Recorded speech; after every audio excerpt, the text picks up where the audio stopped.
Hey there. Subscribe to my channel.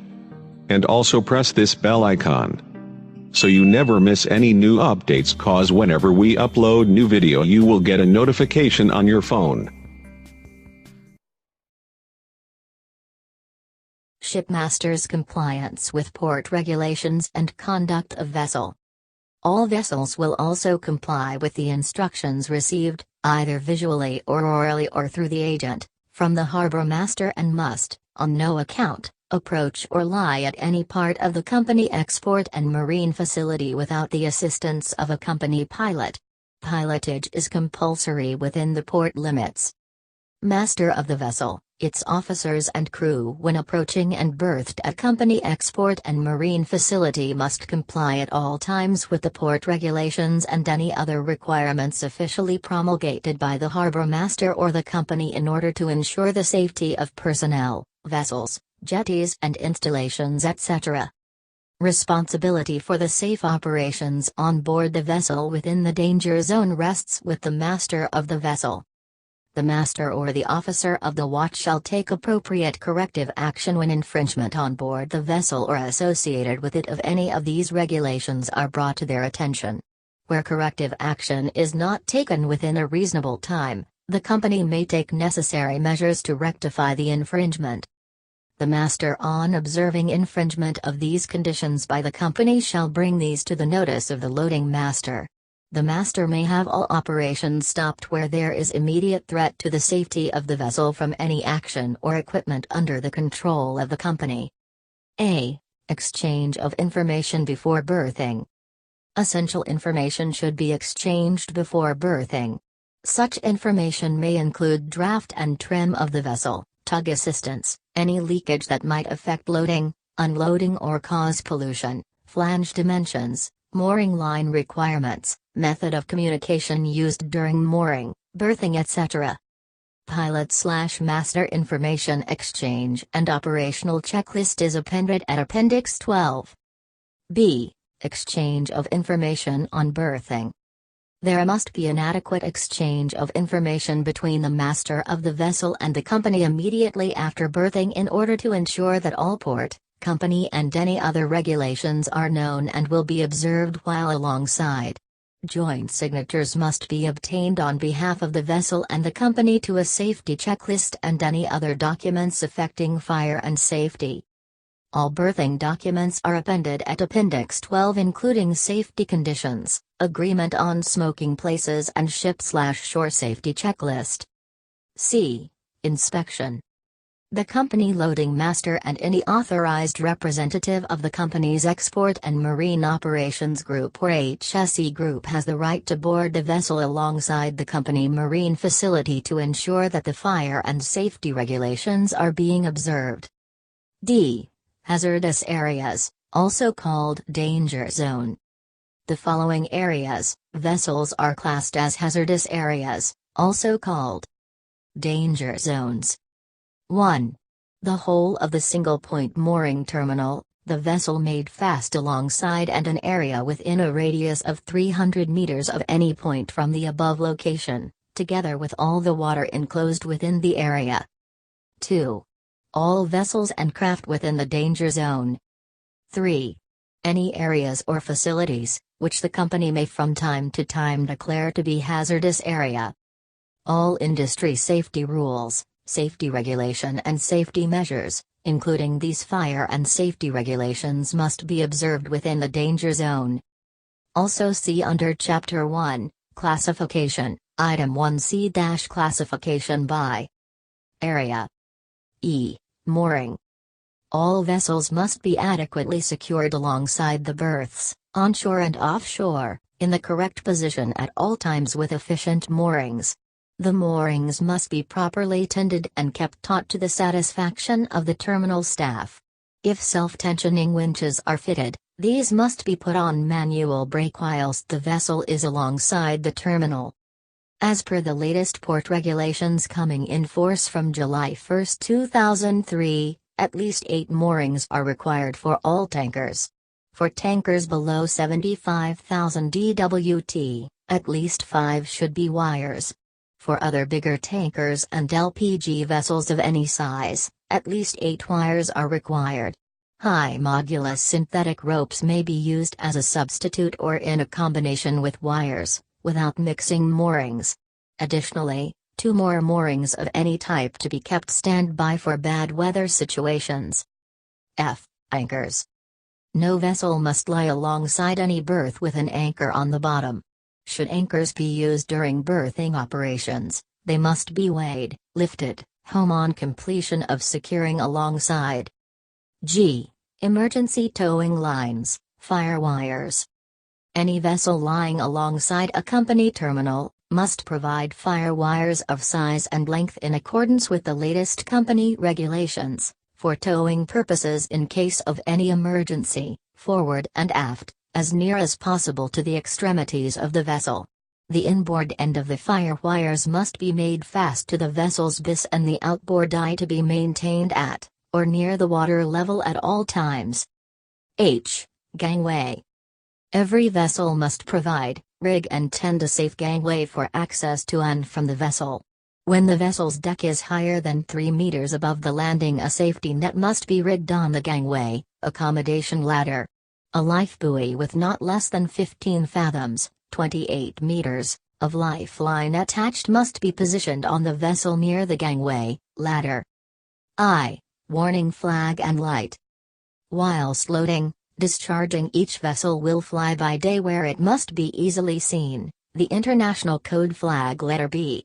By night from sunset to sunrise, red light shall be exhibited where it can be seen best and visible all round the horizon. J. Passengers and stores. Whilst the vessel is loading or discharging petroleum cargoes, no other cargo or stores must be loaded or discharged, or passengers embarked or disembarked, without the prior approval of the harbor master, loading master or pilot. K. Tugs, launches, etc.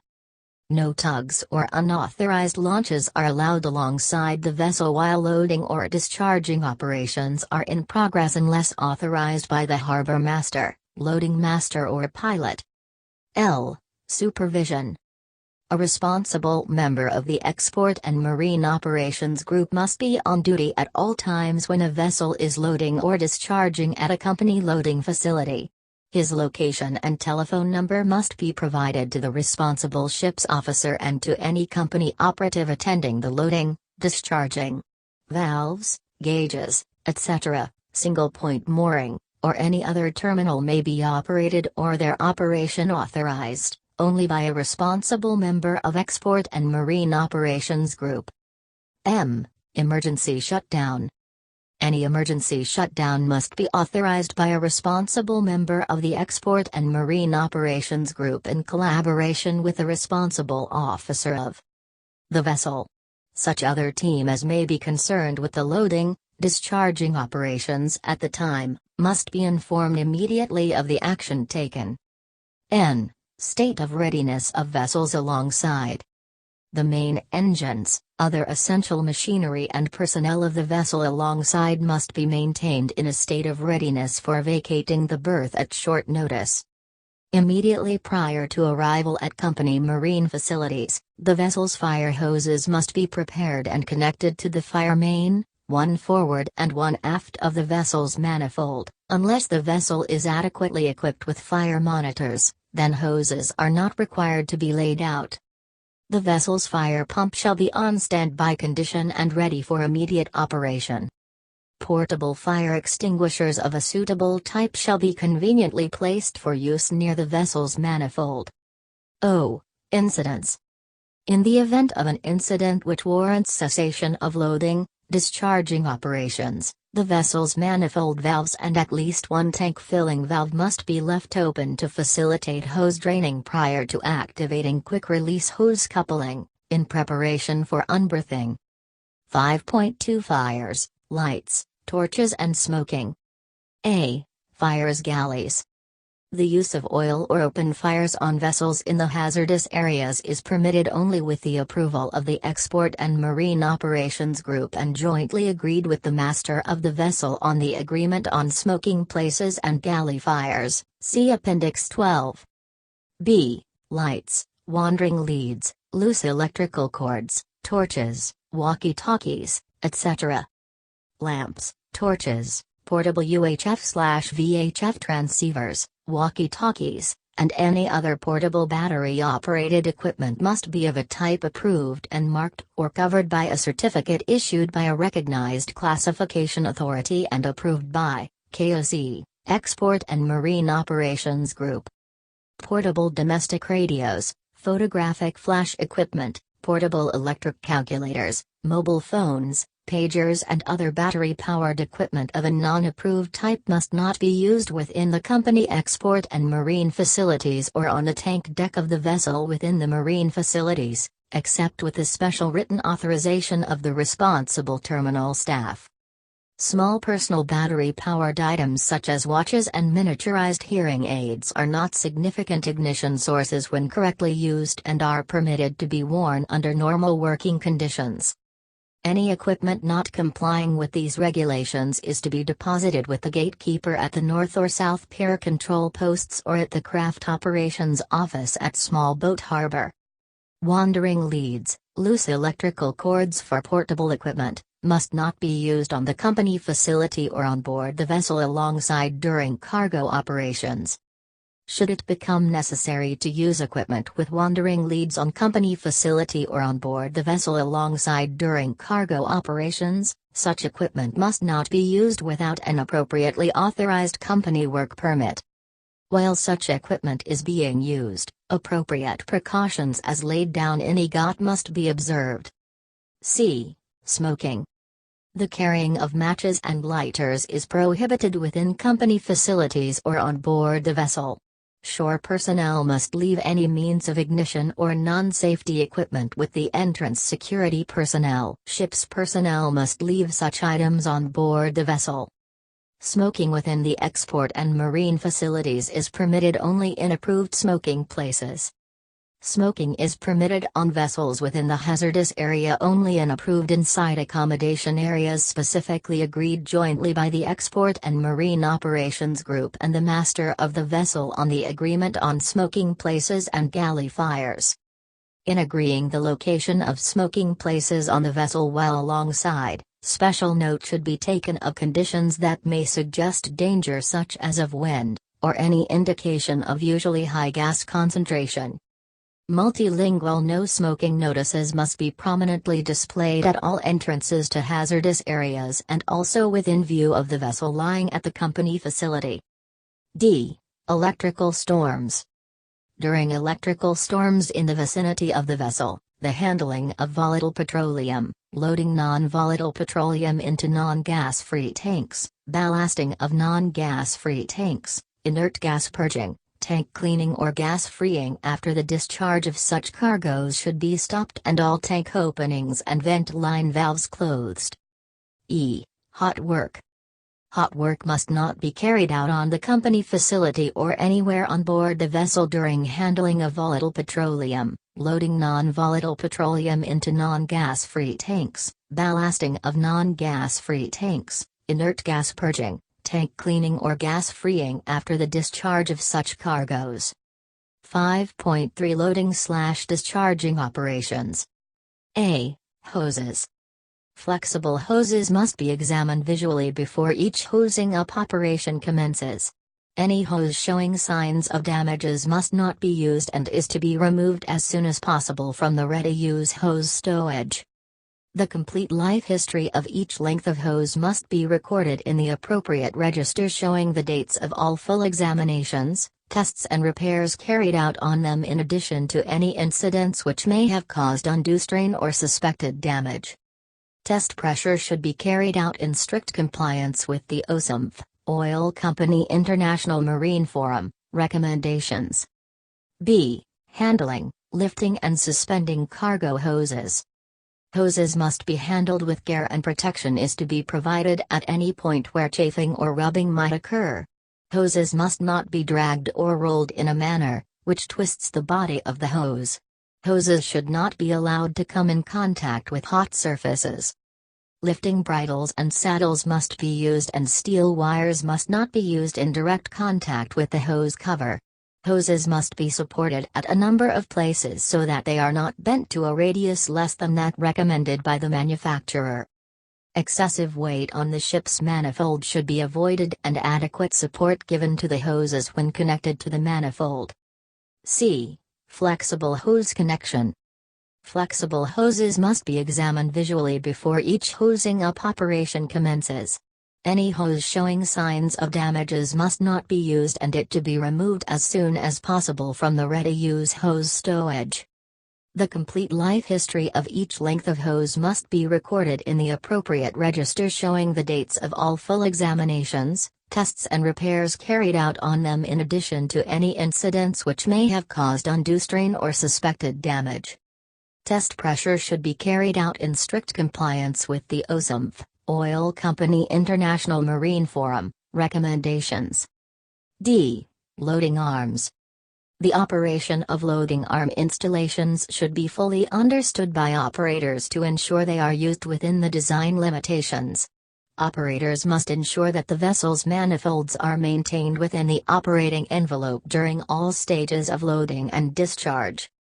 A close watch must be kept on wind speeds and directions, and operations should be suspended and arms drained and disconnected if weather conditions reached a limit which in the opinion of the harbor master or the pilot are not safe to continue the operations. During periods that the arms are connected, the ship's moorings must be frequently monitored by ship and shore personnel intended as necessary to restrict any movement of the ship to that acceptable by the metal arm operating envelope. If drift-off or range alarms are actuated, all transfer operations must be ceased immediately and remedial measures taken. Arms must not be allowed to foul each other. Excessive vibration must not be allowed to continue, but its cause ascertained and corrected. E. Accidental oil spillage and leakage. Both ship and shore personnel must maintain a close check against the escape of oil when starting and during loading and discharging. Care must be taken to ensure that all pipeline valves are firmly closed if not in use. Every possible precaution must be taken to prevent oil escaping into the sea from either ship or shore operations. Before cargo handling commences, all deck scuppers should be effectively plugged to prevent spilled oil escaping overboard. Unless there are permanent means for the retention of any slight leakage at ship or shore connections, drip bands must be used to catch any such leakage. If a leakage occurs from a pipeline, valve, hose or loading arm, operations through that connection are to be stopped until the cause has been ascertained and the defect remedied. If a pipeline, hose or metal ram bursts, or if there is an overflow, all cargo and bunker operations are to be stopped immediately and must not be restarted until the fault has been rectified and all hazard from the released oil eliminated. Steps must be taken to ensure that no flammable gases from a spillage enter the engine room intake of a vessel alongside. All shore pipelines, product loading arms and cargo hoses not in use at berth shall be securely blanked. In the event of serious oil spillage at single-point mooring, or any other marine facility, the alarm must be sounded and the laid-down emergency procedures implemented, and harbor master must be informed so as to initialize oil spill contingency plan. F. Repairs to structures or plant. No repair work of any kind may be carried out on single-point mooring, or a company loading facility if the vessel is alongside, without the written authority of the Export and Marine Operations Group. Agreement of the vessel's master must be obtained insofar as the work might affect the safety of the vessel. An appropriate work permit shall be prepared and authorized as indicated in Chapter 8 for any work other than normal routine operations on the marine facilities. Where necessary, the agreement of the vessel's master must be obtained and his signature placed on the work permit. No work permit should be authorized for a period exceeding 1 working day. G. Vehicles and plant. Mobile or semi-mobile plant required for use on single-point mooring, or any other company loading facility must be inspected and approved by Export and Marine Operations Group before a work permit for their use can be issued. They will be placed and used in accordance with the conditions specified in the work permit. Communications. All communications equipment used in a hazardous area must conform to regulation. 5.2 seconds B of this chapter. All personnel working in the export facilities should understand the emergency communication systems and have frequent instruction in its use. Should language difficulties be likely to arise, arrangement should be made to standardize terms and expressions to be used, particularly for emergency use and/or between ship and shore. Where necessary, a member of the company staff with knowledge of tanker practices should remain on board a vessel during loading operations. The main transmitting aerial and radar scanner must not be energized while a vessel is alongside unless specific arrangements have been made between the master of the vessel and responsible terminal staff. The main transmitting aerial must be earthed. There must be adequate communication facility between ship and shore. Telephone equipment and interconnecting cables are to comply with recognized standards and be inspected and approved by the company's IT group. The repair and servicing of communications equipment on a vessel may necessitate compliance with the company's work permit regulations and must not be permitted without the approval of the company harbor master. 5.4 Earthing, bonding, cathodic protection, static electricity. A. Earthing, bonding and cathodic protection. Cargo hose strings and cargo metal arms must be fitted with an insulating flange or a single length of non-conducting hose to ensure electrical discontinuity between ship and shore.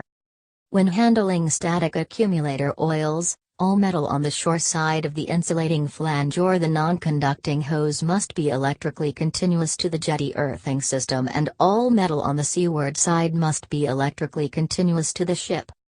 When an insulating flange or single length of non-conducting hose is installed, it must not be short-circuited by contact with external metal. Insulating flanges must be visually inspected periodically to ensure the insulation is clean and in good condition.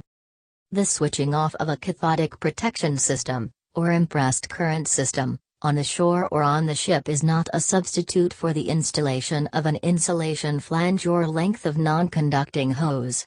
As the polarization of the charge takes many hours to dissipate after the impressed current system is switched off, it is really not necessary to switch it off. B. Static electricity. Overshot or splash fitting and the pumping of water, oil mixtures are to be avoided.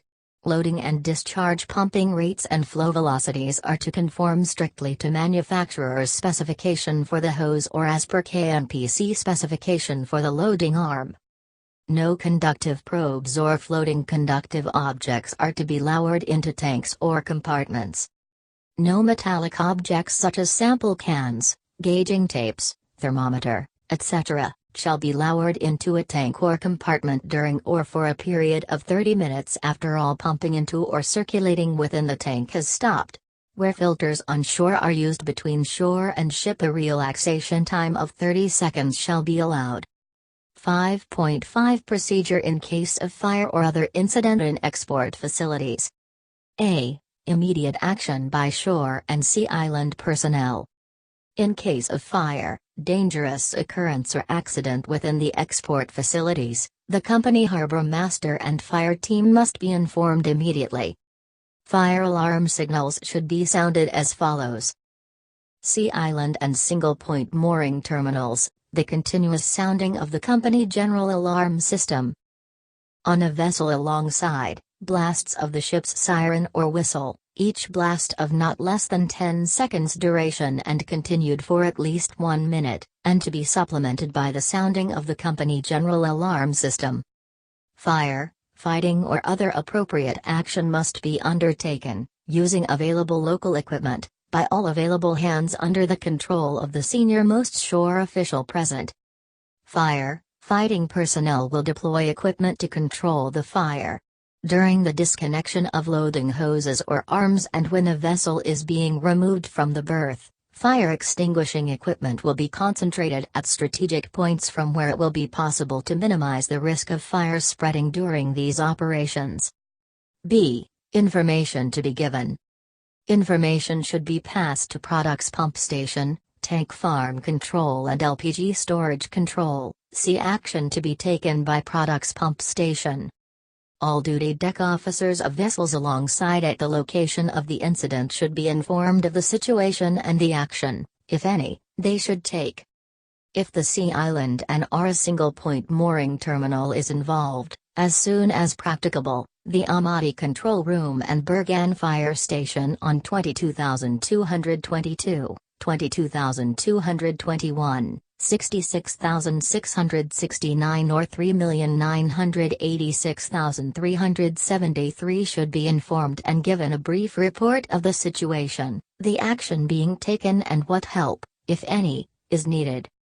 C. Use of telephones. During a fire, all personnel not actively concerned with the operation shall not use the telephone or other communication systems. D. Fire officer in charge.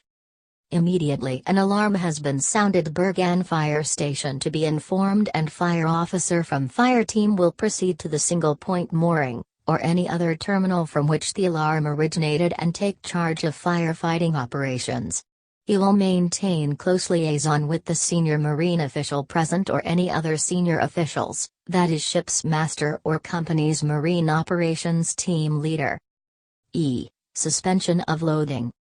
Operational staff should be prepared to initiate a controlled suspension of loading and be ready to close loading valves, disconnect hoses or loading arms, etc., on receipt of instructions.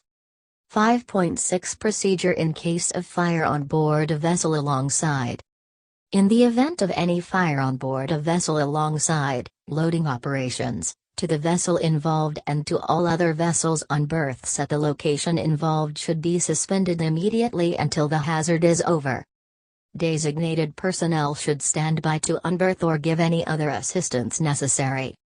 The harbor master should contact the master or deck officer of the vessel involved to ascertain what assistance can be given by way of equipment and personnel. Product pump stations, port, crude oil control center and LPG storage control room should be informed. A. Action to be taken by ship's personnel. Should a fire occur on a vessel alongside, the ship's personnel should carry out their own pre-arranged firefighting procedures as if the vessel was at sea. An alarm should be sounded by blasts on the vessel siren or whistle of not less than 10 seconds duration and continued for at least 1 minute. The harbor master is to be informed of the circumstances immediately. Ship engines shall be put on standby. B. Tugs. In the case of a fire on a vessel alongside or at risk from the fire, tugs shall take up their positions, awaiting orders to make fast to the vessel's fore and aft emergency fire wires, for taking up the tow and proceeding out to sea, to an agreed safe location. In the event of fire being extinguished, or the hazard to the single point mooring, or any other terminal eliminated during the time taken to dehose and release mooring lines, senior officers of the Export and Marine Operations Group and fire team present will decide if the removal operation is to be discontinued. In the event of a vessel on fire being towed off, available Export and Marine Operations Group and fire team personnel will board the tugs and assist the master should continuation of firefighting operations be necessary. 5.7 Preparation for major emergency. When notified to do so, personnel will carry out the company major emergency procedures regulations, and masters or duty officers of all vessels alongside must be informed immediately. See Major Emergency Procedure, Chapter 14. Action to be taken by Products Loading Control Room and Crude Oil Control Center. Upon receiving information of a fire from single point mooring, or any other terminal, the shift staff at Products Pump Station, Port, Crude Oil Control Center will take immediate action to ensure that all valves supplying crude or other products to the location from which the alarm originated are closed. Staff should stand by to carry out further instructions, and if a change of shift staff taken place, to fully inform the new shift of the situation and action so far taken. 5.8 Nomination of duties at SPM or any other terminals. The agreed nomination of duties for Export and Marine Operations Group personnel, which shall be undertaken in the event of fire on the single point mooring or on the board of vessel alongside, is as follows. A. Single Point Mooring Terminal, SPM. The Single Point Mooring Terminal being an unmanned structure, special rules apply with regard to the nomination of duties in the event of fire. Harbor Master/Pilot. Take charge of overall operations until the arrival of a fire officer. However, if a tanker is moored at the SPM, the pilot on board the vessel will be in a better position to decide on what immediate action to take. Pilot therefore will liaise closely with the harbor master, advising him of his actions and measures taken to deal with the situation. Sea Island Controllers. Deputy to the pilot if the latter is unmooring a vessel. Ensure that appropriate action has been taken to suspend loading operations at the Single Point Mooring Terminal and inform Amati Port Control and Products Pump Station, Crude Oil Control Center to remain in control room unless required elsewhere. Assistant Operator. Proceed to Sea Island Control Room and remain there until otherwise directed. Fitter. Report to a dolphin for dispatch to Single Point Mooring Terminal when so directed. Contract Labor. A. Foreman plus laborers, to report immediately to a dolphin and proceed in mooring boat to aid and assist in releasing and mooring at SPM and to fight pollution, fire if called on. B. Mooring boat, stand by to proceed, as and where directed by Harbor Master.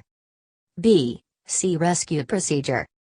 If it becomes necessary to give assistance to ships/craft/or aircraft in difficulties at sea, or to initiate search and rescue operations, the following procedure will be adopted: Manager Export and Marine Operations Group, or his deputy in his absence will immediately assume sole charge of all searches and rescue operations and will remain responsible until the successful completion of the operation. When stand down is declared, he will advise the heads of all participating groups and organizations. He will make arrangement to dispatch a rescue party in a suitable craft complete with necessary stores, equipment, food and water. He will inform the following heads of departments. I. Manager, Medical. 2. Public Security. 3. Kuwait Coast Guard. 4. Kuwait Air Force. V. State Fire Brigade, Marine Department. Vi. Manager, HSE. He will maintain close liaison throughout the operation. Manager, Medical, based on the information provided by the Manager Export and Marine Operations Group, the Manager, Medical, will decide to what extent medical personnel and equipment will be required and will then take action to implement the necessary arrangement for adequate medical services to be provided for the emergency operation. Manager, HSE. Should the Manager Export and Marine Operations request the use of helicopters for search and rescue operations, the Manager, HSE, will maintain contact and liaison with the Kuwait Air Force. 5.9 Work underwater. A. Employment of qualified divers. No person should be hired as a diver unless he fulfills the following minimum criteria. 1. He has attained the age of 18 years. 2. He has been judged as reliable, competent, bearing strong sense of responsibility. 3. Within the past 12 months, he has been certified medically fit for diving operations. A medical practitioner, who has specialization in underwater medicine and is approved by Company Medical Group, shall issue the medical certificate. His chest and bones should have been radiologically examined during past 12 months and the appropriate inoculations are in date. 4. He, prior to taking up his assignment in the company, has been satisfactorily tested under pressure to a minimum depth of 40 meters, approx. 120 feet, in a compression chamber. 5. He has a thorough knowledge of diving practice, including decompression, emergency procedures and first aid, for all water depths at which he may be required to work. If he is a trainee, a trained diver must supervise him during all diving operations and training. B. Hiring of qualified deep divers. The diving beyond 50 meters, approximately 156 feet, of water depth is considered deep. No person should be hired to work underwater as a deep diver unless he fulfills the criteria as hereunder, in addition to the requirements of 5.10a, above. 1. He is below the age of 45 years. 2. He has professionally carried a number of intermediate depth diving and he is well trained, competent and capable of deep diving to the required maximum depth to continue his employment for deep diving operation. The diver should be kept up to date with at least one dive of maximum required depth during every 30 days. This may be with a stimulated wet or dry pressure chamber dive, or a normal dive in water. 3. He is fully conversant with the diving system, diving apparatus and appliance in use, and he has also successfully completed full-time training in deep diving. Note: past experience shows that an intensive training course of at least 4 weeks duration is required for converting an air diver to an oxy-helium diver. C. Competency for a diving supervisor. A competent person who has been appointed by the company should supervise the diving operations. The supervisor shall have thorough knowledge of diving operations and he is capable of taking charge on all aspects pertaining to any particular diving operation. He shall be an in-date diver and must have enough experience for supervising the work in hand. He shall have full understanding of diving technique and decompression procedure in this regard. He should be capable of controlling compression chambers, recognizes the symptoms of decompression sickness including routine therapeutic treatment and first aid certification. D. Competency requirements for all divers. All divers shall be fully conversant with diving system including practical diving experience as a professional. They should also have basic knowledge of therapeutic procedures and first aid treatment.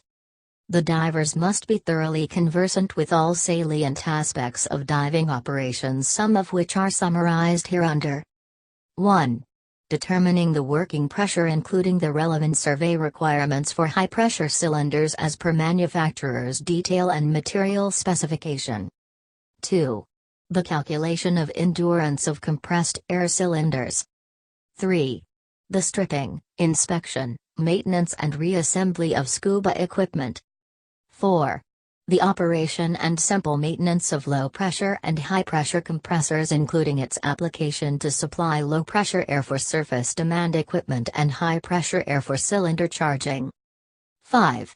The utility and meaning of single lifeline signals. 6. The procedures for carrying out decompression in the water. 7.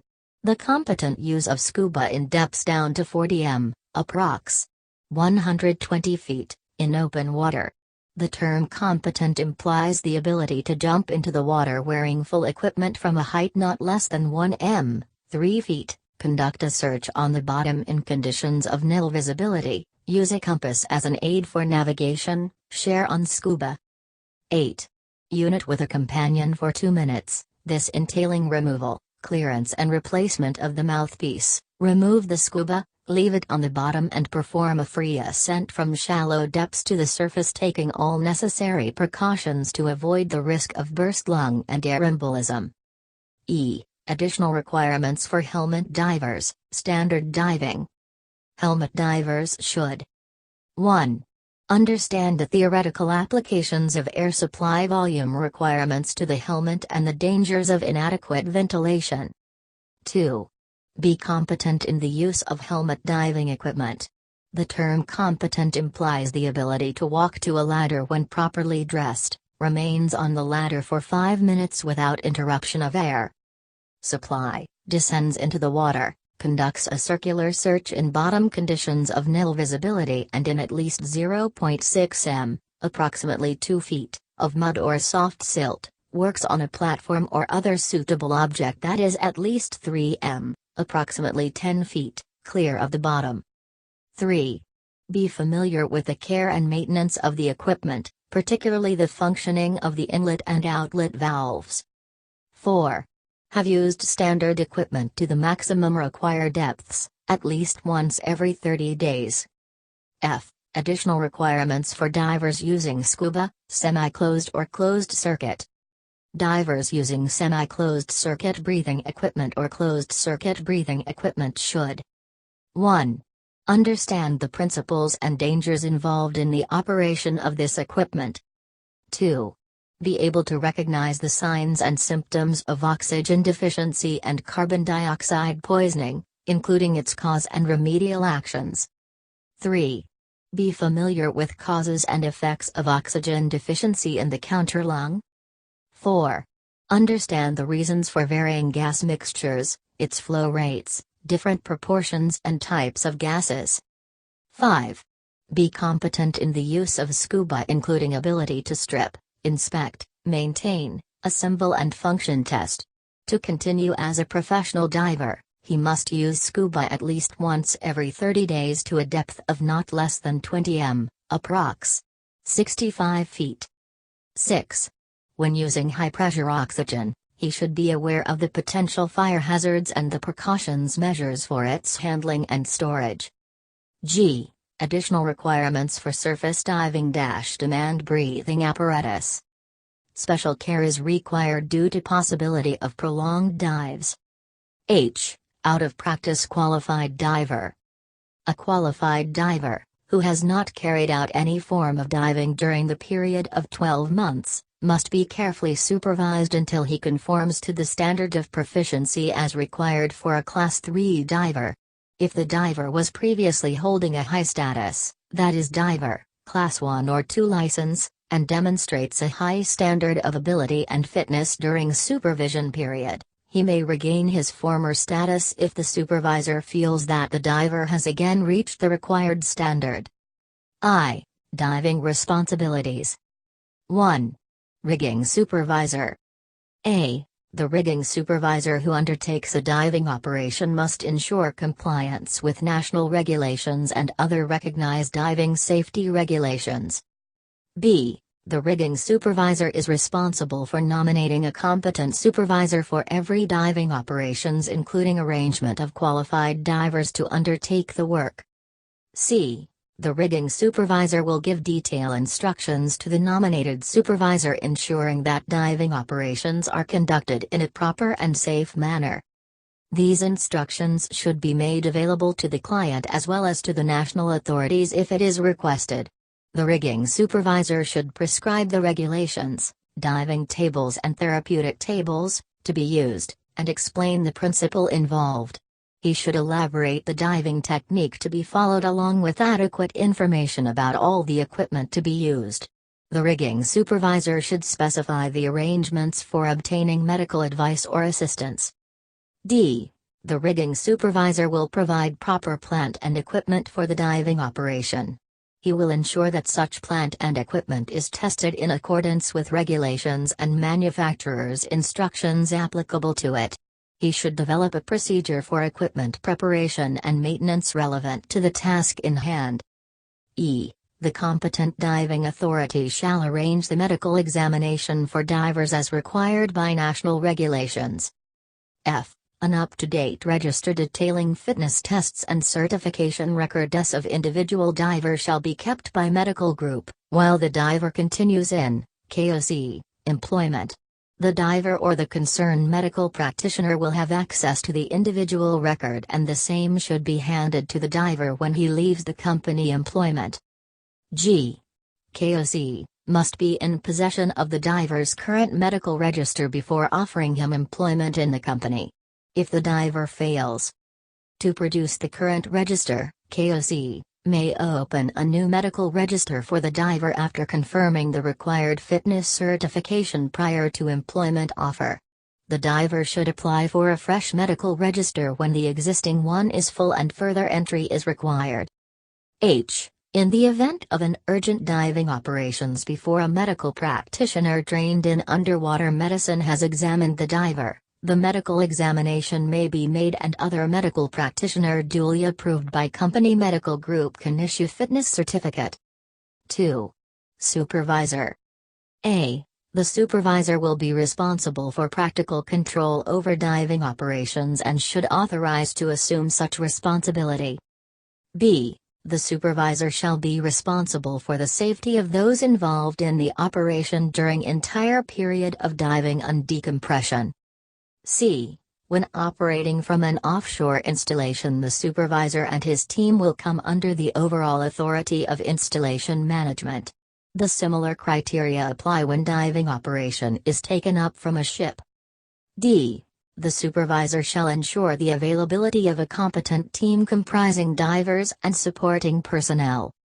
E. The supervisor shall allocate the duties of the diving crew and, in particular, the procedure for operating standby divers.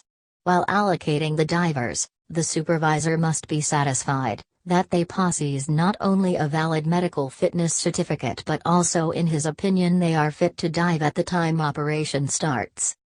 F. The supervisor shall consult other departments as appropriate to establish the requirements for diving operations, request supporting facilities, and ensure that no such activities are undertaken which might endanger the divers. G. The supervisor should ascertain that all concerned persons have been duly instructed about the diving plan and everybody understand his duty accordingly. H. The supervisor is responsible for the maintenance and preparation of diving plant, equipment and apparatus suitable for the operation, including the availability of adequate gas mixtures for the diving and unforeseen emergency conditions. I. The supervisor is responsible for deciding on the commencement, suspension or cessation of diving operations. J. In the event of divers showing symptoms of decompression sickness, the supervisor is responsible for instituting therapeutic decompression in 3. Divers. Accordance with the appropriate tables. If the symptoms are serious and injury is involved or circumstances are unusual, the supervisor should obtain immediate medical advice and assistance. A doctor from medical group will remain on call when diving operations involve regular decompression or other activity with increased risk of diver's illness or potential injury. K. Medical support does not relieve the supervisor of his responsibility from the pressure chamber and breathing mixture. If a doctor, qualified and experienced in diving medicine, is present, he will determine the treatment and the supervisor must operate the chamber accordingly. If a doctor, although not qualified in diving treatment, or a medical auxiliary is present, he will undertake all treatment of a medical nature, but the supervisor should retain responsibility for treatment by pressure or gas change. In such circumstances, it is expected that the supervisor would be guided by medical advice as communicated by medical group. I. Should a doctor wish to enter a chamber under pressure for further treatment to the patient, the supervisor has to decide on the doctor's fitness for pressurized chamber.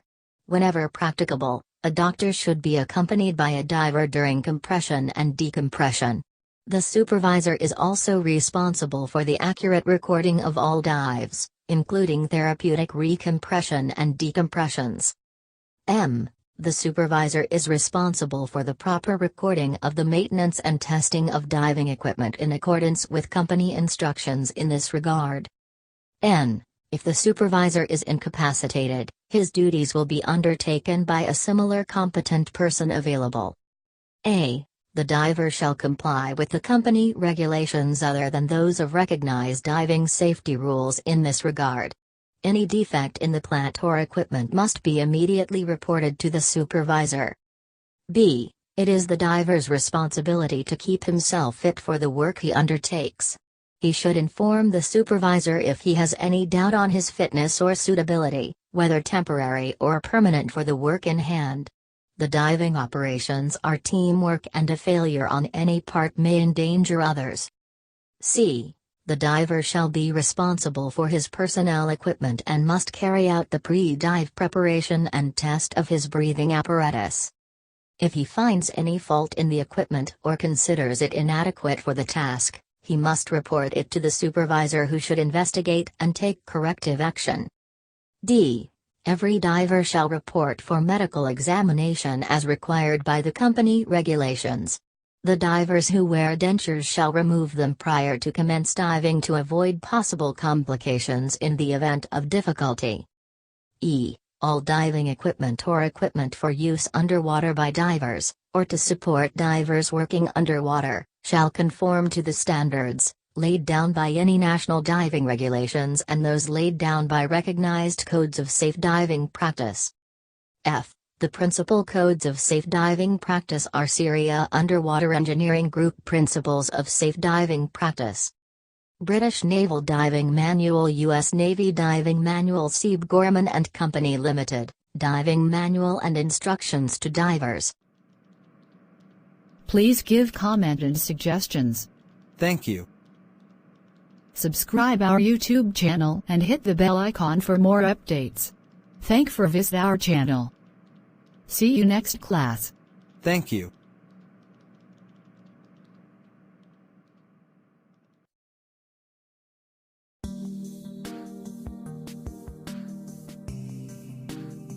Hey there. Subscribe to my channel. And also press this bell icon, so you never miss any new updates, cause whenever we upload new video you will get a notification on your phone.